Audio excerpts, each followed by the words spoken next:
Verse for opening a sutra. The unsurpassed, profound, and wonderful Dharma is difficult to encounter in hundreds of millions of aeons. I now see and hear it, receive and uphold it, and I vow to fathom the Tathagata's true meaning.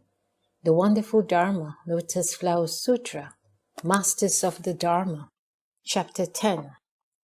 At that time, the world-honored one, through Medicine King Bodhisattva, spoke to the 80,000 great lords, saying, Medicine King, do you see within this great assembly the limitless gods, dragon kings, yakshas, gandharvas, asuras, garudas, kinnaras, mahoragas, and beings both human and non-human, as well as the bhikshus, bhikshunis, upasakas, upasikas, those seeking to be hearers, those seeking to be Pachika Buddhas, and those seeking the Buddha path.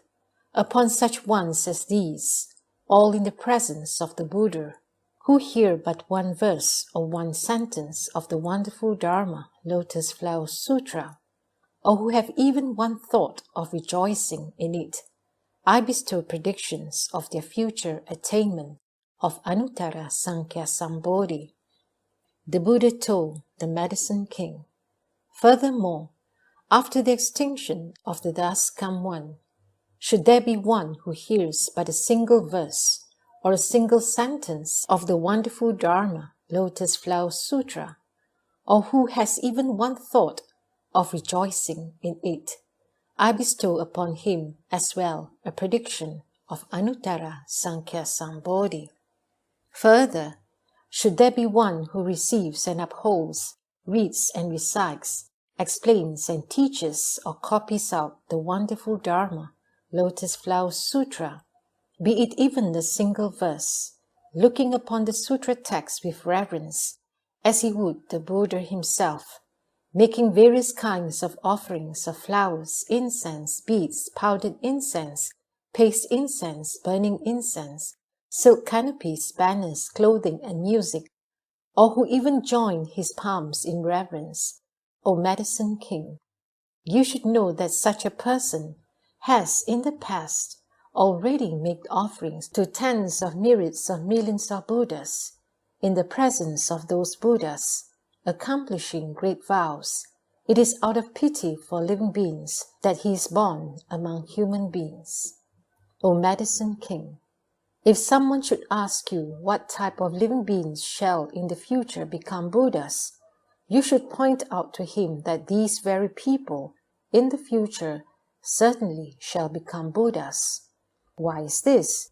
If a good man or good woman receives and upholds, reads, recites, explains, and teaches or writes out even a single sentence of the wonderful Dharma Lotus Flower Sutra, or makes various offerings to the sutra texts of flowers, incense, beads, powdered incense, paste incense, burning incense, silk canopies, banners, clothing, music, or reverently join palms, that person should be looked up to in reverence by those in all worlds, and should receive offerings befitting the thus come one. You should know that this person is a great bodhisattva, one who has accomplished Anuttara Sankhya Sambodhi. Out of pity for living beings, he has vowed to be born here and to expound upon the wonderful Dharma Lotus Flower Sutra broadly and in detail. How much the more does this apply to one who can receive and uphold it in its entirety and make various kinds of offerings to it. Medicine King, you should know that this person has renounced his own pure karmic reward, and after my extinction, out of pity for living beings, has been born in the evil world to vastly proclaim this sutra. If this good man or good woman, after my extinction, can secretly explain even so much as a single sentence of the Dharma Flower Sutra for a single person, you should know that this person is a messenger of the thus come one. This person is sent by the thus come one to do the thus come one's work. How much the more so is that the case for one who can, in the midst of a great assembly, extensively explain it to people, O Medicine King. Should an evil person with unwholesome mind appear before the Buddha, slandering and scolding him constantly for the length of an aeon, his offenses would be relatively light compared to the offenses of a person who speaks even a single evil word, reviling any Sangha or lay person who reads or recites the Dharma Flower Sutra. That person's offense would be very grave. O Medicine King, you should know that one who reads and recites the Dharma Flower Sutra takes the Buddha's adornments as his own adornments. He shall carry the thus come one on his shoulders. Wherever he goes, he should be welcomed with obeisance. Single-mindedly and with palms joined, one should pay reverence, make offerings, honor, and praise him. He should receive the finest offerings among people, offerings of flowers, incense, beads, powdered incense, paste incense, burning incense, silk canopies, banners, clothing, fine food, and music. Heavenly jewels should be scattered over him, and clusters of the finest heavenly jewels offered to him. What is the reason? When this person joyfully speaks the Dharma, those who hear it for but an instant shall directly achieve ultimate Anuttara Sankhya Sambodhi. At that time, the world-honored one, wishing to restate these principles, spoke verses saying, one wishing to dwell in the Buddha path and to accomplish spontaneous wisdom should diligently make offerings to those who receive and uphold the Dharma flower. One wishing quickly to gain the wisdom of all modes should receive and uphold this sutra and make offerings to those who uphold it. One who can receive and uphold the wonderful Dharma flower sutra, you should know the Buddha sent him out of pity for living beings. Those who can receive and hold the wonderful Dharma flower sutra have renounced their pure lands, and pitying beings have been reborn here. You should know that such people are free to be born wherever they wish, and can, in this evil world, vastly teach the supreme Dharma. One should make offerings of heavenly flowers, incense and heavenly jeweled garments, and heaven's finest, most marvelous gems, to the teachers of this Dharma.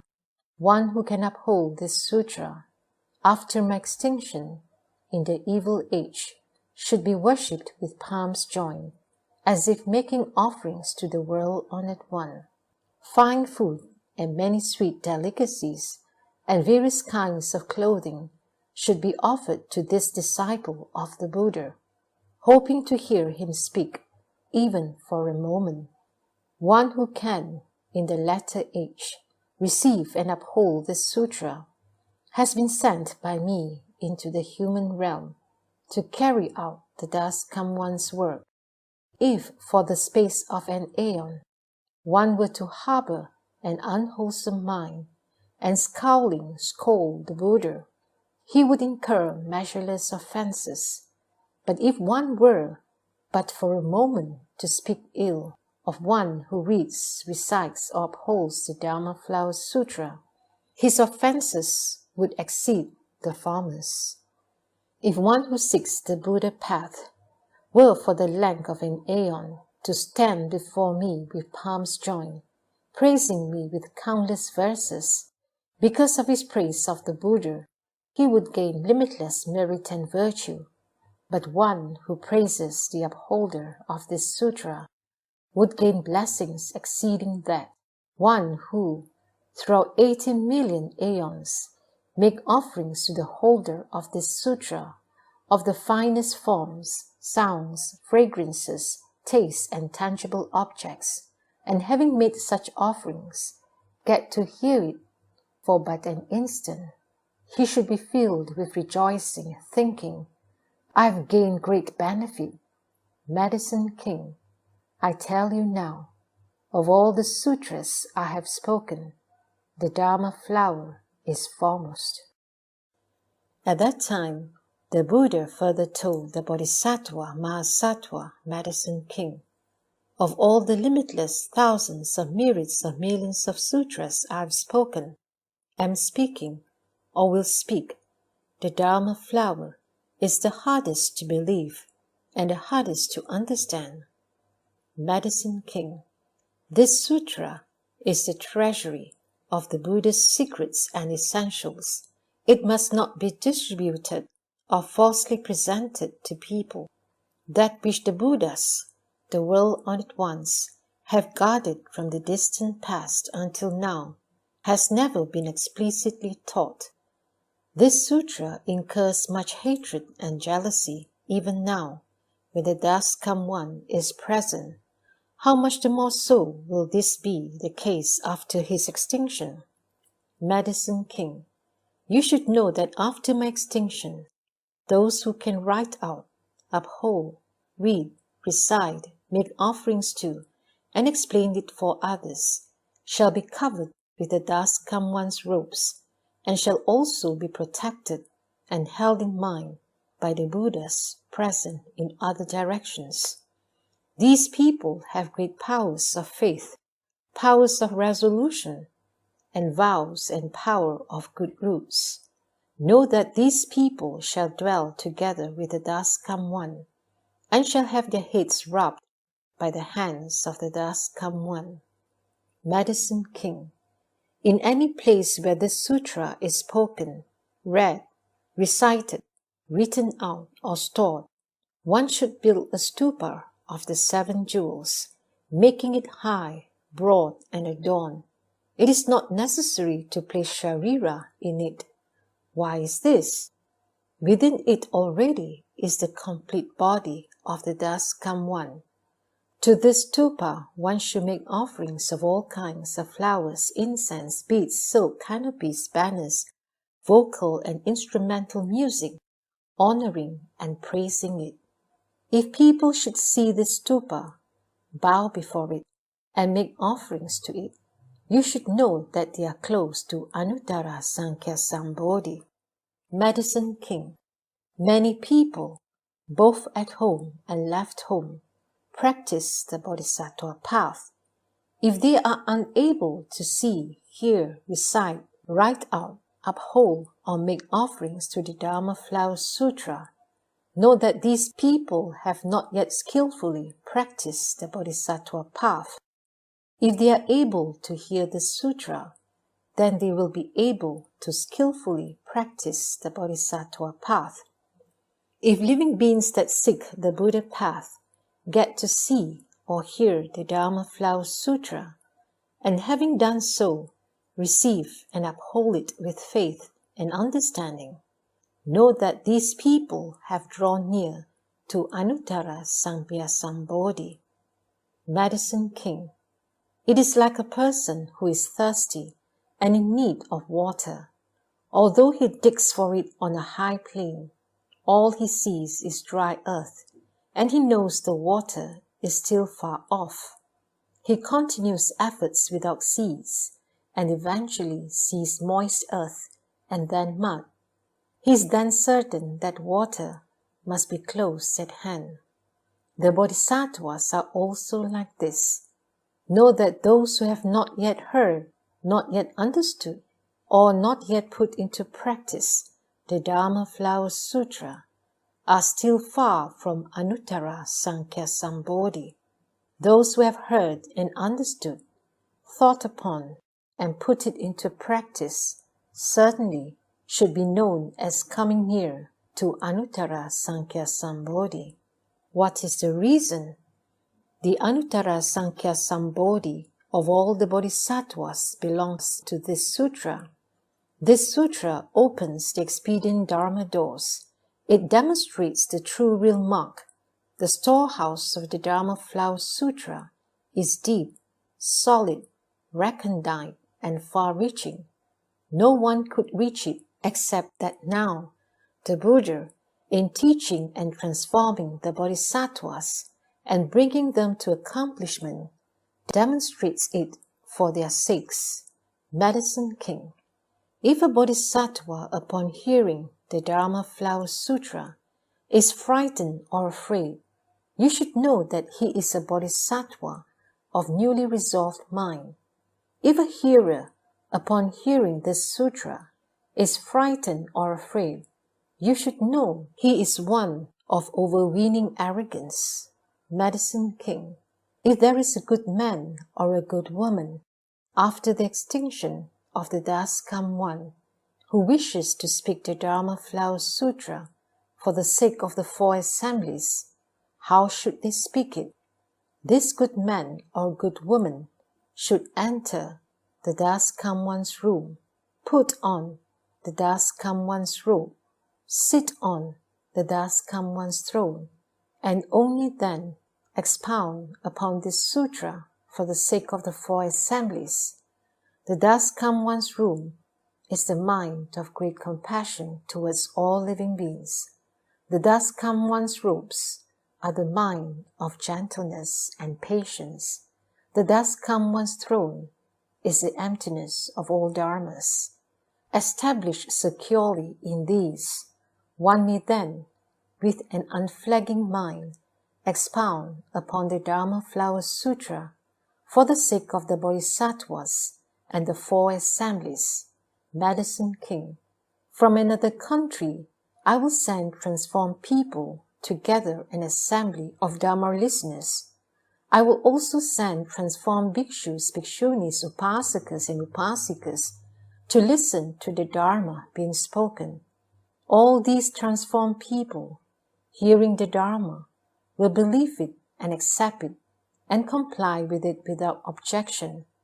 If one speaks the Dharma in an uninhabited place, I will send gods, ghosts, spirits, Gandharvas, Asuras, and so forth to listen to him speak the Dharma.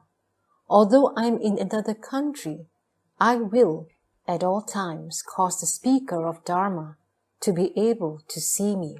Should he forget a single punctuation mark of the sutra, I will remind him of it, causing his knowledge to be perfected. At that time, the World-Honored One, wishing to restate this meaning, spoke verses saying, one who wishes to get rid of laxness should listen to this sutra. This sutra is hard to hear, and those who believe it and accept it are also rare. It is like a person thirsty and in need of water, who digs for it on a high plain and sees only dry, parched earth, and knows that water is still far off. Gradually, he sees moist earth and then mud, and knows for sure that water is near. Medicine King. You should know in this way those people who do not hear the Dharma Flower Sutra are very far from the Buddha's wisdom. Those who hear this profound sutra will thoroughly understand the hearer's dharmas. This is the king of sutras. And as to those who hear it and ponder upon it, you should know that such people have drawn close to the Buddha's wisdom. One who speaks this sutra should enter the Das Kam One's room, put on the Das Kam One's robes, and sit on the Das Kam One's throne, and fearlessly in the assembly expound it to them in detail. Great compassion is the Das Kam One's room. Gentleness and patience are the Das Kam One's robes. The emptiness of all dharmas is the Das Kam One's throne. Dwelling in this, one should speak the Dharma. If when one speaks this sutra, someone would slander him with evil mouth, or hit him with knives, sticks, towels, or stones, recollecting the Buddha, he should endure this. In 1,000 myriads of millions of lands, I manifest a pure solid body, throughout limitless millions of aeons, speaking Dharma for the sake of living beings. If after my extinction there is one who can speak this sutra, I will send by transformation the four assemblies, bhikshus and bhikshunis, as well as men and women of purity, to make offerings to that Dharma master. I will gather living beings there to listen to the Dharma. Should someone wish to harm him with knives, sticks, tiles, or stones, I will send transformed people to surround and protect him.